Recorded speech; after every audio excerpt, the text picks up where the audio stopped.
This is Jay Johnston speaking to you, and I'm just really excited about today's program because I'm going to read to you a story that was read to me a long time ago, The Bear That Wasn't. And this is a children's story that's it's not very well known, and I think you all will enjoy it.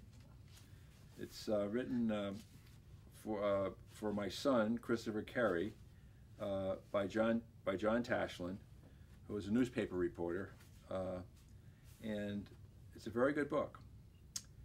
Once upon a time, in fact, it was on a Tuesday, the bear stood at the edge of a great forest and gazed at the sky. Away up high, he saw a flock of geese flying south.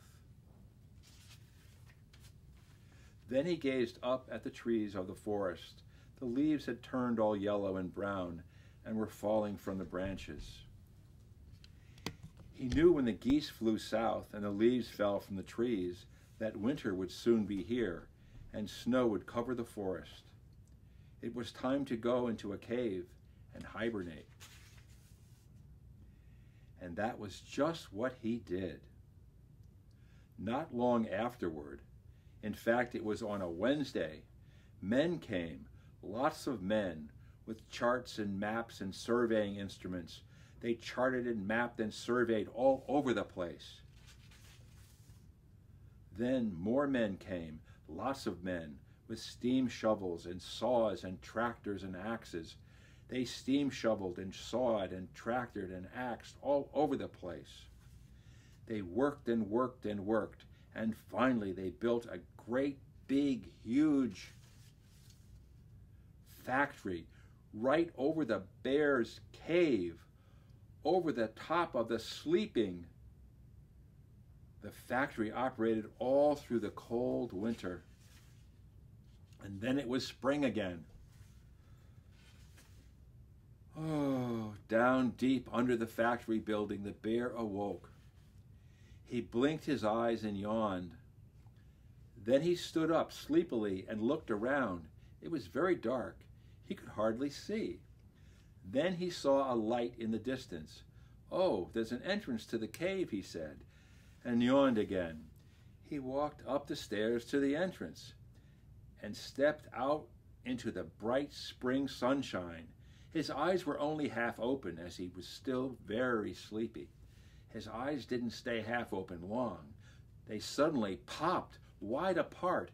He looked straight ahead. Where's the forest? Where's the geese? Where's the trees? Where are the flowers? What had happened? Where was he? Looking so strange he didn't know where he was. But we do, don't we? We know that he was right in the middle of the busy factory. "I must be dreaming," he said. "Of course, that's it, I'm dreaming." So he closed his eyes and pinched himself. Then he opened his eyes very slowly and looked about. The big building was still there. It wasn't a dream, it was real. Just then a man came out of the door. "Hey, you, get back to work," the man said. "I'm the foreman, and I'll report you for not working." The bear said, "I don't work here. I'm a bear." The foreman laughed. "Ha, ha, ha. That's a fine excuse for a man to keep from doing any work, saying he's a bear." The bear said, "But I am a bear." The foreman stopped laughing. He was very mad. "Don't try to fool me," he said. "You're not a bear. You're a silly man who needs a shave and wears a fur coat.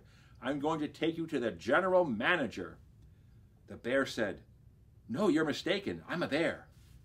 The general manager was very mad too. He said, "You're not a bear. You're a silly man who needs a shave and wears a fur coat. I'm going to take you to the third vice president." The bear said, "I'm sorry to hear you say that. You see, I am a bear." The third vice president was even madder.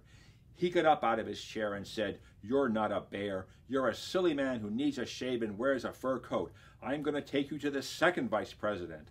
The bear leaned over his desk and said, "But that isn't true. I am a bear, just a plain, ordinary, everyday bear."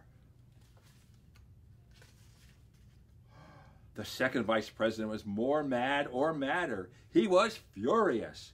He pointed his finger at the bear and said, "You're not a bear. You're a silly man who needs a shave and wears a fur coat. I'm going to take you to the first vice president." "Who, me?" the bear asked. "How can you say that? I'm a bear." The first vice president yelled in rage. He said, "You're not a bear. You're a silly man who needs a shave and wears a fur coat. I'm going to take you to the president." The bear pleaded, "This is a dreadful error, you know, because ever since I can remember, I've always been a bear." "Listen," the bear told the president, "I don't work here. I'm a bear.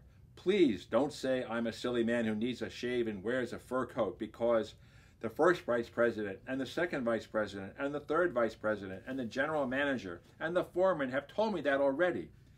"Thank you for telling me," the president said. "I won't say it, but that's just what I'm thinking you are." The bear said, "I'm a bear." The president smiled and said, "You can't be a bear. Bears are only in a zoo or in a circus. They are never inside a factory. And that's where you are, inside a factory. So how can you possibly be a bear?" The bear said, "But I am a bear." The president said, "Not only are you a silly man who needs a shave and wears a fur coat, but you are also very stubborn. So I'm going to prove it to you once and for all that you are not a bear." The bear said, "But I am a bear." And so they all got into the president's car and drove to the zoo. "Is he a bear?" the president asked the zoo bears. The zoo bears said, "No, he isn't a bear, because if he were a bear, he wouldn't be outside of the cage with you. He'd be inside of the cage with us." The bear said, "But I'm a bear." A little baby zoo bear said, "I know what he is. He's a silly man who needs a shave and wears a fur coat." All the zoo bears laughed. The bear said, "But I'm a bear." And so they all left the zoo and drove 600 miles away to the nearest circus. "Is he a bear?" the president asked the circus bears. The circus bears said, "No, he isn't a bear, because if he were a bear, he wouldn't be sitting in the grandstand seat with you. He would be wearing a little hat with striped ribbon on it, holding onto a balloon, and riding a bicycle with us." The bear said, "But I'm a bear." Oh, little baby circus bear said, "I know what he is. He's a silly man who needs a shave and wears a fur coat." All the circus bears almost fell off their bicycles laughing. The bear said, "But I'm a bear." They left the circus and drove back to the factory. And so they put the bear to work on a big machine with a lot of other men. The bear worked on a big machine for many, many months. One day, a long time afterward, the factory closed down, and all the workers left and went home. The bear walked along far behind them.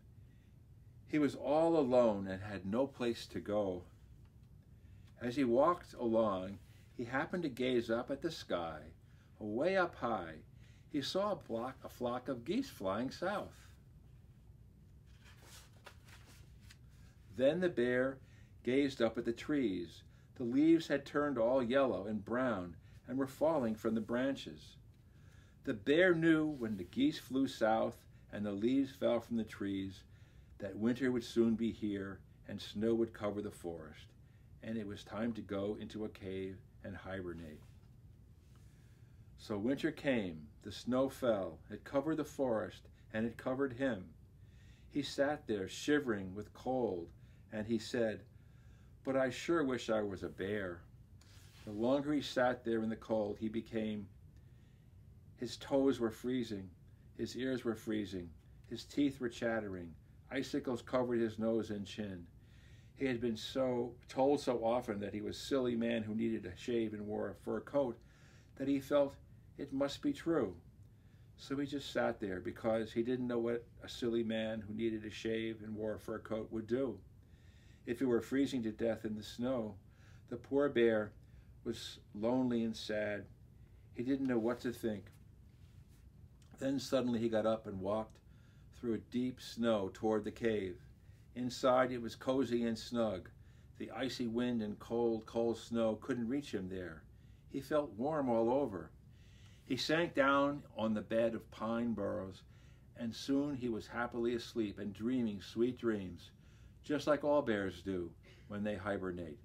So even though the foreman and the general manager and the third vice president and the second vice president and the first vice president and the president and the zoo bears and the circus bears had said he was a silly man who needed a shave and wore a fur coat, I don't think he really believed it. Do you? No, indeed. He knew he wasn't a silly man, and he wasn't a silly bear either. He was just a simple bear. And I think there's a lot more to this story than the words say. So think about it. This is Jay Johnston saying, I'll see you next time here at the library. Bye-bye.